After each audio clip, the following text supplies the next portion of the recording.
You ever walk into a room and just know who thinks they own it? That was Lauren Tate, 29, strutting through her family's sprawling estate in Asheville, North Carolina, like she was born with the deed in her hand. Old money, vineyard views, a mansion with chandeliers that hummed wealth. She had it all, and she knew it. But here's the thing. Lauren wasn't just rich, she was sharp, fresh off earning her Krav Maga certification, muscles toned, ego sharper. She moved like the world owed her applause. Then there's Jess Harper, 38, the housekeeper who'd been with the Tates for a decade. Quiet, wiry, always in a plain gray polo, moving through the house like a shadow dusting, folding, invisible. Lauren barely noticed her until one sticky July afternoon, everything flipped. It started over a missing watch, vintage, gold, her grandma's pride. Lauren's voice cut through the kitchen. Who touched my watch? It was on the hall table. The cook froze. The gardener glanced up, but Jess, wiping down a counter, just said, calm as a lake. I put it in the library desk, safe, after cleaning. Lauren spun, eyes narrow. You moved it. Jess didn't flinch. I always secure valuables, ma'am. That, ma'am, hit like a jab, polite, but cold. Lauren stepped closer. I didn't ask you to play hero with my stuff. Jess held her gaze. Just doing my job. The air got thick, like a storm brewing. Lauren's not used to pushback, not from someone who scrubs her floors. That night, in the library's glow, Lauren found the watch perfect, untouched, but the sting of Jess's calm burned worse than losing it. She leaned against a bookcase, arms crossed. You think you're above me, don't you? Jess, mid-dusting, turned. I think I know who I am. That bother you? Oh, that lit a fuse. Lauren smirked. I've got a Krav Maga cert, trained with pros, discipline, power. You? You're just here. Jess set her rag down, slow. I trained too, long before this house. Southside Chicago, not some gym with mirrors. Lauren laughed, sharp. You? A fighter? Prove it. Jess untied her apron, folded it. You sure you want this? Lauren tossed her hair back. Let's go.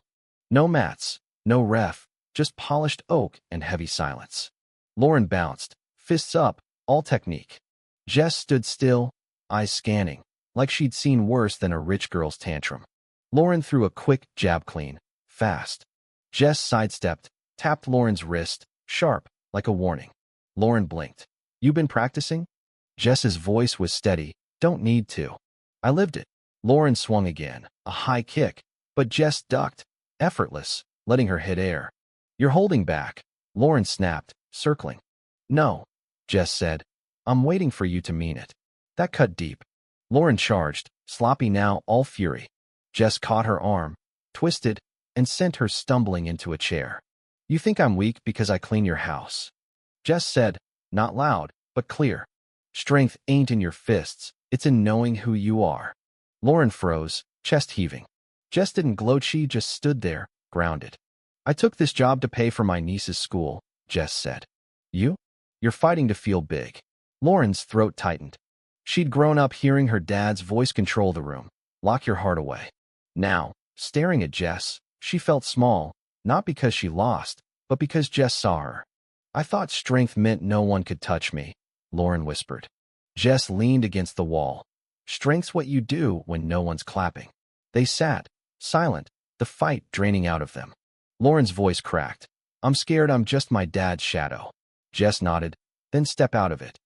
Weeks later, Lauren showed up in the backyard at dawn, no heels, just sneakers. Jess held a foam pad. Lean back, not forward, or I'll flip you again. Lauren groaned, laughing through the sweat. This is brutal. But she kept coming back, learning, falling, listening. Months passed, and Lauren pitched a community self-defense program to the city, not her dad's foundation, her own move. Jess consulted, taught the first class. They stood side by side, no titles, just two women showing others how to stand tall. Real power doesn't scream, it grows, quiet, when you stop swinging for control and start fighting for yourself. What are you fighting for? Respect? Control? Or something you're too scared to face? Drop it in the comments, let's talk. Who's right? Who's wrong? And what's worth the fight?